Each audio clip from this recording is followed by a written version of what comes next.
This, people, is not a forest. Not a forest. This is also not a forest. My name is Mark, and in this video I will explain to you why all of this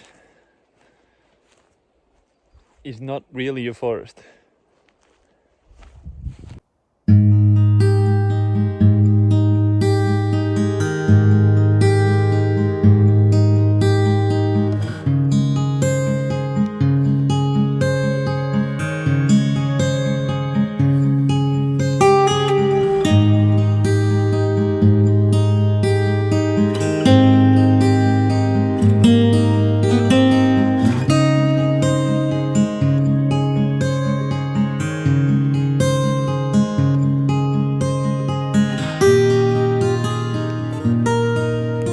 So the question, is Sweden really covered in forest for 70%, right?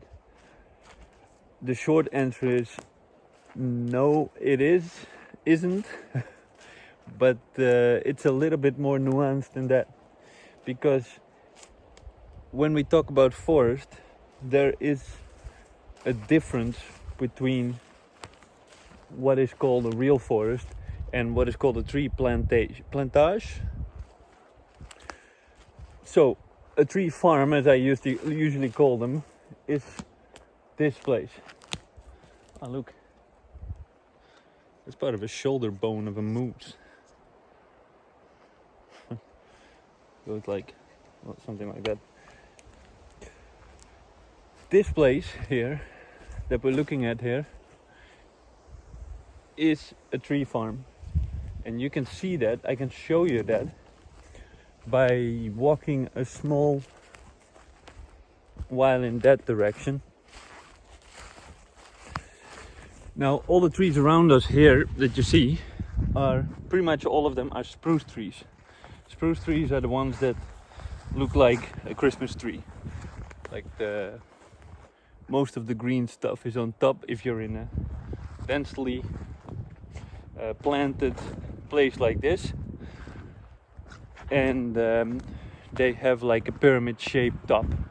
I'm gonna show you some small ones so you know what kind of tree I'm talking about. Now I'm saying planted for a reason. These trees here are planted. This is spruce. Then you recognize it probably from it looking like a Christmas tree, it being a Christmas tree. So if we look at it like this, you see that it's rows. Row. Oh, this is really weird. Row, row, row. And there's almost no layers in there. It's all planted at around the same time.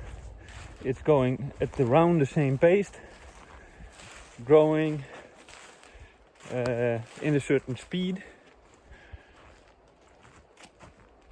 It's not a forest. They're gonna take all of this as soon as it reaches an age that in the forestry industry is considered a right age to take a tree. Now, when I'm walking to the other side, most people would consider this a forest, right? I have always considered this a forest, and in some sense it is a forest, but it is not a real forest. About 12% of Sweden is mixed forest. And with mixed forest, I mean that there are multiple species of trees growing. That doesn't mean that it's an old growth forest. That's under 5%, I've been told. So that is a forest that hasn't been cut or maintained for a long time. Now I'm crossing the road here,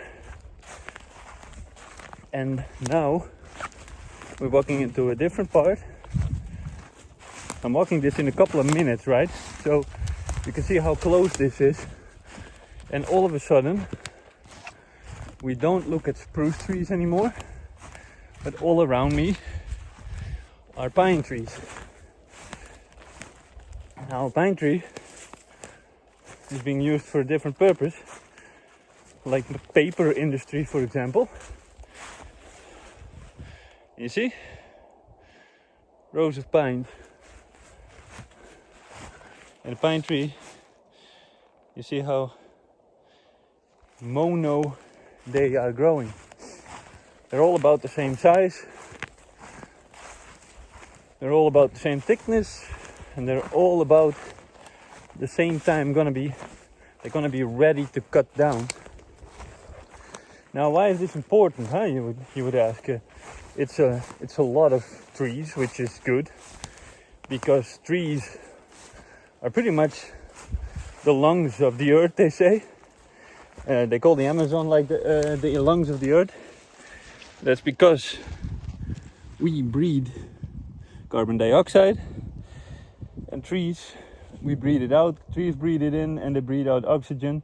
So that's the circle, right? We need trees. We need a lot of trees.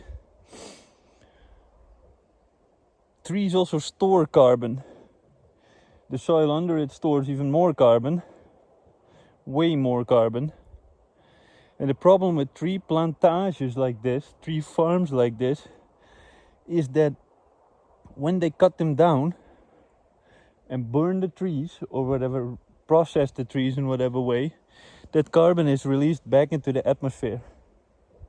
So it stores it for a short period of time while it is considered a forest and part of the 70% forest in Sweden. But it doesn't actually store carbon long term. As soon as they are used, harvested, the carbon goes back into nature. And there's another problem. Everything in nature is in a balance. So a forest, a real forest, is an ecosystem. And an ecosystem, we could say that the whole of nature is an ecosystem as well. Eco comes from the Greek word which stands for household, house. And it is nature's household. So everything is involved in this balance of nature. As soon as you take something from there, that has an effect on the rest, because it's no longer in balance, right? We are also part of that balance. Everything we use, everything we need, comes from that balance, from that same balance. So if we take too much of something, it will affect the rest. If we only plant one type of tree, then there is no balance in that. We lack biodiversity. And we need biodiversity to have that balance. A simple economical example, if you want, about biodiversity is that a tree plantage, a tree farm like this needs maintenance. Because there's no balance, we as humans, if we plant this, need to keep adding something to it. So, and adding can also mean taking something away. So we have to take away different sorts of trees that would otherwise take over. For example, if we want to keep the biodiversity at a certain level, we have to introduce new species of animals, because nature doesn't do it on its own. If the biodiversity reaches, the lack of biodiversity reaches a certain point. So if we want nature to stay self-sustainable, working on its own, then it needs a balance, and that balance is what biodiversity is.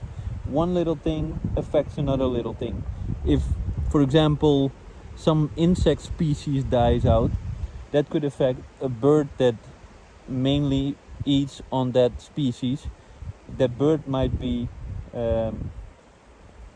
I'm just making this up, the bird might be responsible for the distribution of some sort of seed when it makes its nest or whatever. That will affect the tree, and the tree will affect whatever. So there's a whole system that you might not see, and when you walk in a forest, it looks like a lovely place. I definitely really enjoy being here, even though it is a tree farm. It is not a forest. And so if we want to maintain that biodiversity, if we want to have a economical way of keeping forest alive, it isn't in a way that we plant one mono species of trees with the purpose of harvesting it. That is not what is gonna get us out of the woods when it comes to the too much carbon dioxide in the atmosphere. Get us out of the woods. Nice choice of words, Mike. We need biodiversity. We need a system that works on its own, that works within itself. We need a forest.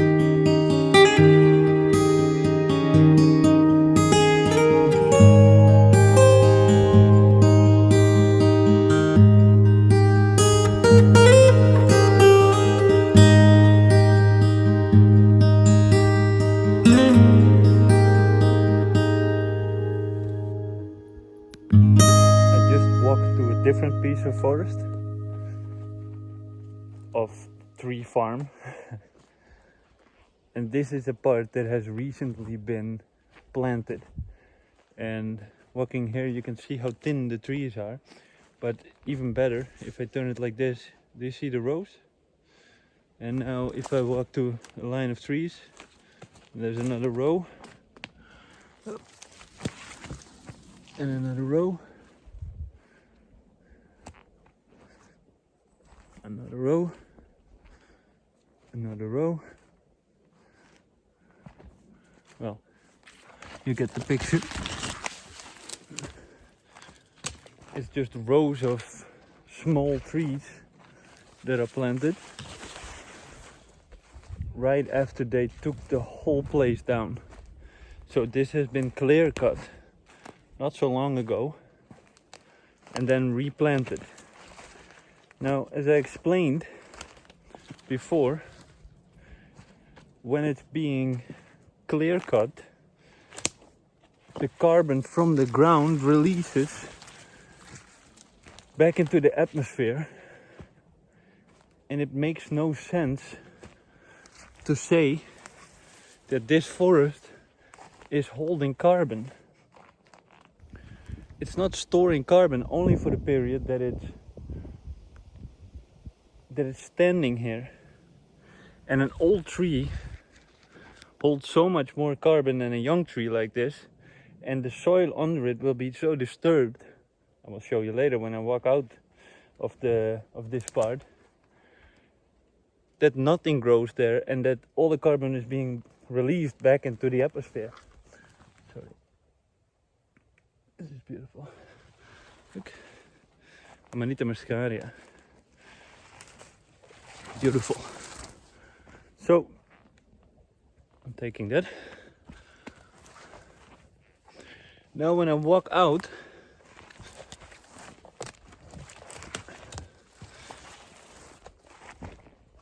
and don't be shocked, this is also Sweden.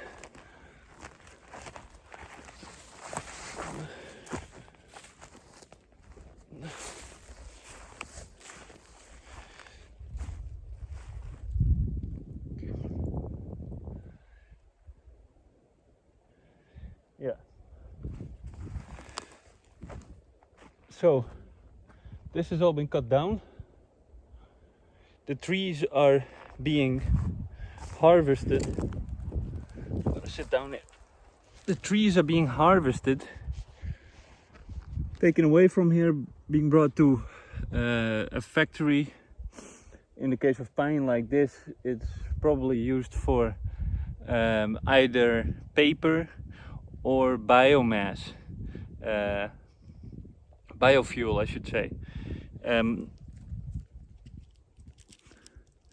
They make like pellets out of it to heat the house. They make paper out of it, like I said. In the US, I don't even know if it's in Sweden, it's the same thing, but in the US I know that they burn whole trees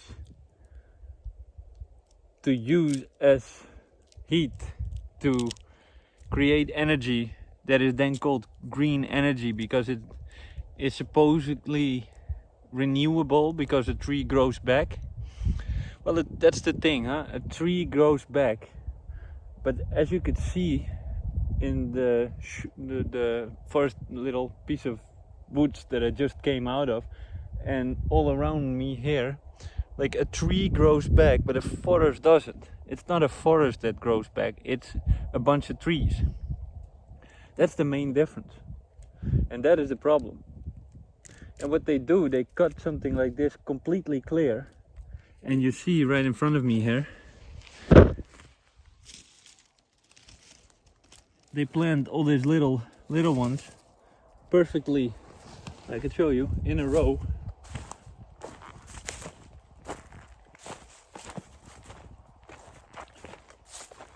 I can just follow the row all the way. So when they are mature, they can come back in here with those huge machines and take it all back down to bare soil to start the whole process over again. They cover it with some sort of crap.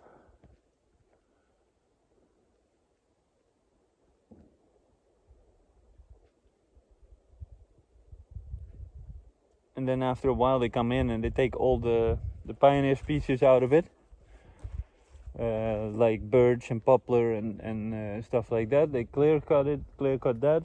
Then after a while, after I think 7 years, first like 3 years or something, they come and take that stuff. Then I believe it was 7 years, they come and thin it out, all to facilitate a really fast growth of one single species. And fast growing trees are less dense. You should Google the quality, a 2x4 or whatever you call it in the US, but like timber that you buy at the construction store from 50 or 100 years ago, and how it looks now, and you can see how much further the rings are apart now because they make the trees grow so fast. It's really sad. It's really sad. So that is they're planted in the tracks of the big machines that they use to take them out. And the more you learn about trees and how forest works and how delicate that ecosystem is, how delicate the balance of biodiversity is, the more sad you would be if you are here. And of course, this kind of forest, this kind of bunch of trees is better than no trees at all, right? You would say. And I would have to agree. But this is not sustainable.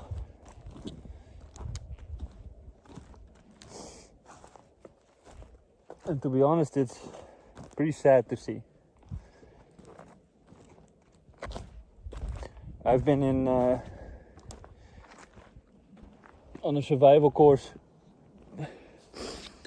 last year, where we could in the night hear the wolves cry on one side of the woods, and we could hear the big machines cry almost on the other side of the woods while taking it down. And then years later, when we feel like we don't have enough wolves, we plant wolves back into the wild. And we have to shoot, we have to hunt to keep the population in check of deers, because we don't have major predators. And if we have too many deers, they fuck up the trees. And if they fuck up the trees, we don't have the profit that we want. So the whole ecosystem, the whole balance is out of balance. And that is pretty much what is going on. They leave these huge piles of branches here that they took now because the price of the wood is high, and then they sell it to some, I don't know, biomass factory or pellets or whatever. They grind it up. Oh yeah, I can make like 100 videos on this, and maybe I will, maybe I should, I don't know. But I wanted to share you in this video with you the difference between a forest and a tree farm. And I wanted to show you why Sweden does not have 70% forest. It is covered in trees for about 70%. And that is a major difference if you ask me. I hope I showed you what in this video.